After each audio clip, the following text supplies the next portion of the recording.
Hello, Oracles. Well, Tesla is planning some massive production ramp coming for Austin in Q1 of 2023. In a tweet here from Sawyer saying Tesla is reportedly planning a massive output of 75,000 Model Ys out of Giga Texas in Q1 of 2023.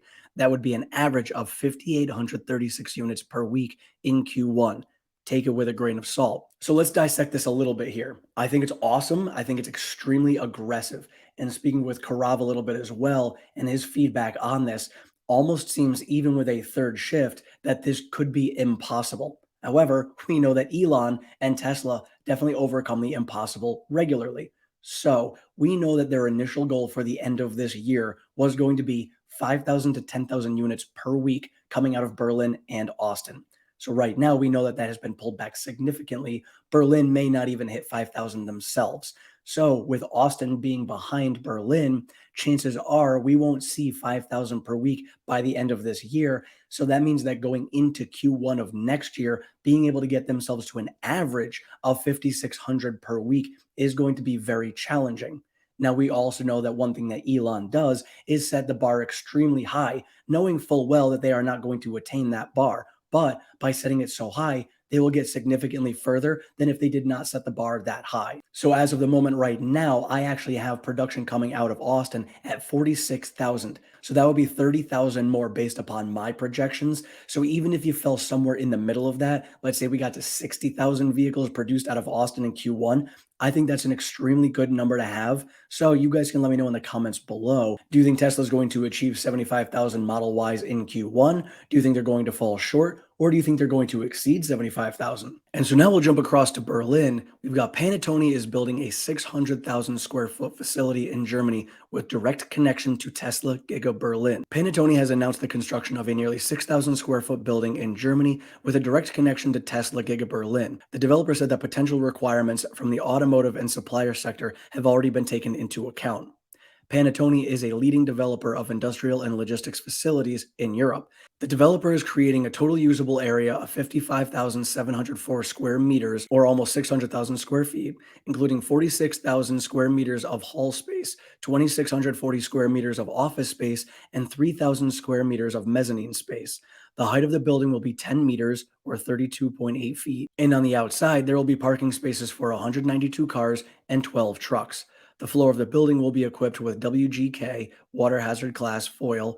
In addition, Panattoni is constructing a 3,600 square meter awning to enable side loading at the property. The company received one of the last vacant plots of land totaling 94,000 square meters in Grünheide, just 700 meters from and with direct access to Tesla's Brandenburg factory. The site also has additional connections to the A10 federal highway and public transportation. As part of the development of the site, Panattoni is undertaking extensive revitalization work, including the demolition of two halls located there, which are leased by Tesla. Another office building is being leased to another user until the end of November, after which it will be demolished by partner company Panattoni. Panattoni's demolition work is due to start Q2 2023, with construction scheduled to begin in Q3 of 2023, early access then planned for Q3 of 2024. Deviations from the schedule are possible due to the complexity of the project. And of course, we also know how red tape goes over there in Germany, so who knows if this is actually going to stay on schedule. But seeing as we're using a logistics facility there, I'm really curious with the semi event that we have going on tonight, if we are going to be seeing semi trucks rolling in and out of this facility. I strongly feel that we will be in the future. So looking for this in Q3 of 2024 and seeing some semis rolling in and out of there. You guys can let me know in the comments below what you think this facility is going to be used for. And now shifting over to Shanghai, we've got some breaking news coming from Ray4 Tesla. Tesla China website has been updated with additional message indicating the prices of the Model 3 rear-wheel drive and Model Y rear-wheel drive will be increased to pre-subsidy level by 11,000 yuan for individual purchase and 7,700 for business purchase after December 31st when subsidy policy expires. So now, of course, this is going to move in the other direction because of the fact that we know that the prices are going to be going up. We can most likely be seeing a stronger push with domestic sales over in China in December because customers are going to want to get in and purchase it before the prices go back up again. So when Elon tells us that we're looking at an epic Q4, I think we're looking at an epic Q4 and an epic Q1, especially with the US having the EV tax credit going into effect as well. And so we've got all these awesome things going on for Tesla right now. Yet, of course, the stock price is not reflecting all of that. We had an awesome day yesterday. We are up pre-market right now, almost 1%, but we are still very far behind where we probably should be. And a lot of people can argue that, well, if Twitter didn't happen this year, we would most likely be a lot higher than we are. Arguably, that is true. However, you could take a look at what is this building the foundations for in the future. One of those things I believe is going to be regulations when it comes to FSD. So we look at what Elon is doing right now. We know that he met with Tim Cook yesterday. They had a great talk. If anybody had watched the Neuralink presentation last night, we've had those rumors coming out about a Tesla phone or a Twitter phone.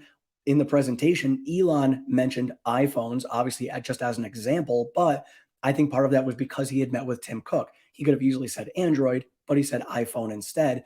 So I don't think there's going to be any major partnership between the two. However, in that they were discussing how when it comes to a cell phone, a smartphone with the Neuralink chip planted in your head, you can just think and your phone is going to do what you want it to do. This is the next phase. This is something I had mentioned last year when we were discussing, the rumors about the Pi phone coming out. And I was like, you know what? The Pi phone is not going to come out in the way it is. Elon said that it is old technology when it comes to smartphones. So if he is going to be creating a phone, it is going to be using some sort of Neuralink technology in there. So you wouldn't have to type. He said it himself that, actually the actual motion of typing is a lot slower than obviously you just thinking and it happening. So that would be the next step. So I think this is what we are going to see in the future. And whether Tesla develops their own phone, maybe that was a conversation you had with Tim Cook and said, hey, we can help partner here with Neuralink and Apple. All of this I truly don't know. However, we know that both Tim Cook and Elon are now following each other over on Twitter. So this is a very good sign. And you guys can let me know when you think we are going to be seeing a Neuralink phone in the future. Sounds like they are going to be going into human trials coming in about 6 months as long as they get FDA approval. So after that, obviously, there's still a lot of work to go. But I would think maybe in the next 5 years or so, if the technology does end up coming around the way they think it will, maybe we see one, but you guys can let me know in the comments. And so when we go back to Twitter itself and talk about, well, how is this going to help Tesla in the future? I go back to FSD and regulations. We have so many people on the extreme end of things that are really trying to bully everyone into believing what they want them to believe. And there's a great video out there by Jim Hall, and Dr. Jack had retweeted it. So I'm going to share that with you guys now so you can see just the absurdity as to what is out there at the moment and what a lot of this will be corrected going forward.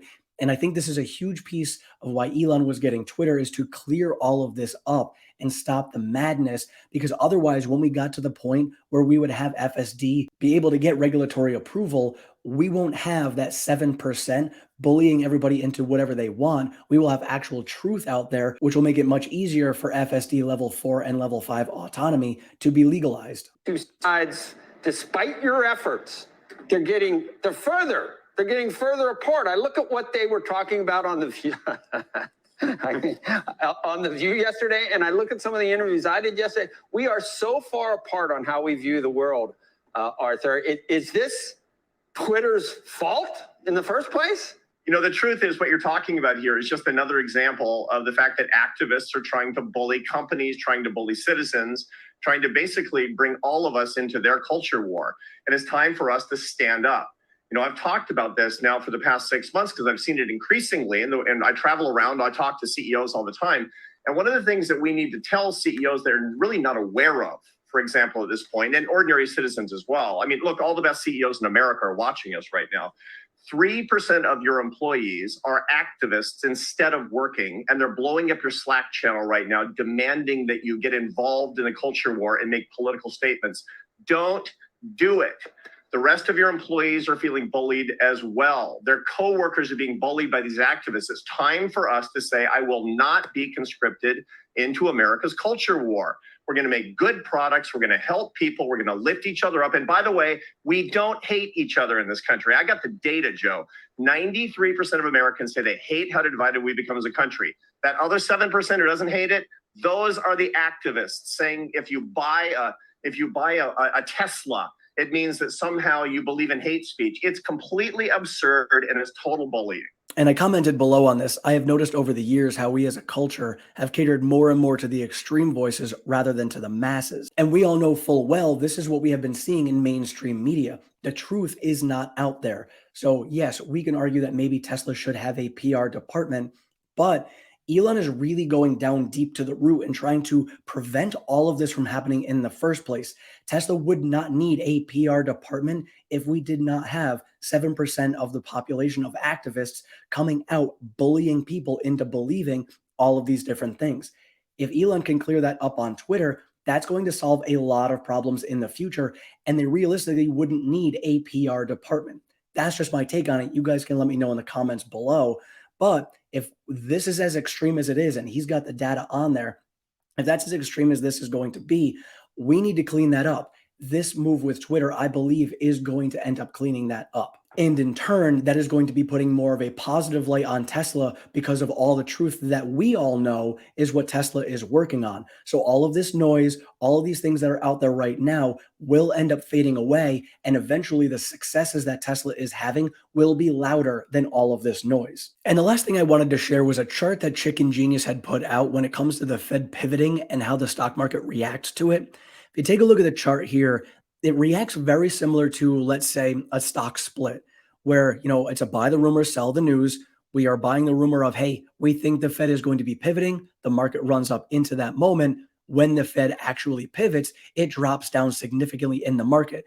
However, in most cases, after that drop down, it runs right back up in a V-shaped bounce, very similar to what we had seen during COVID.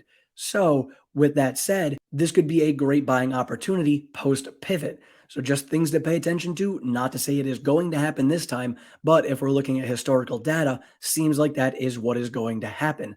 So we can buy now, then when the Fed pivots, maybe wait and see when we drop down and try to buy on a lower end.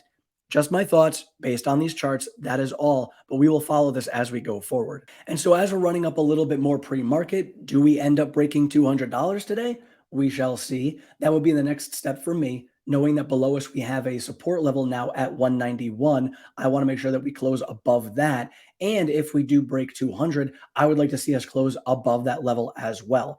Now, we do have the semi event tonight that is starting at 6 p.m. Eastern time. I unfortunately will be at my son's banquet. Well, not unfortunately, I'm going to enjoy myself with him there. However, that is when it's going on, so I will not be having a live stream for the semi delivery event tonight. I will do a recap on it in the morning. So if you guys want to check it out, there is going to be a link. I believe it's going to be through tesla.com on YouTube.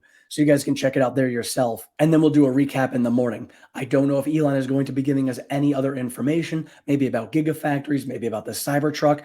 No idea. There's been very little hype about this event. Even within the community, it's been like talked about, but not super hyped up and exciting. It's very strange. But again, it's almost better. Maybe it's not a buy the rumor, sell the news type situation. So despite being up 7.5% yesterday, I think that was all market conditions. So I don't know how this is going to react tomorrow when it comes to the stock price, but we will just have to pay attention to that. And seeing as green as we have been the last couple of days, some of you guys have mentioned that my shirt is not green enough. Well, the post office right now is for some reason holding my hoodie hostage. So in my merch store, I bought a hoodie so that I could wear it because it's more green than the shirt I'm currently wearing right now.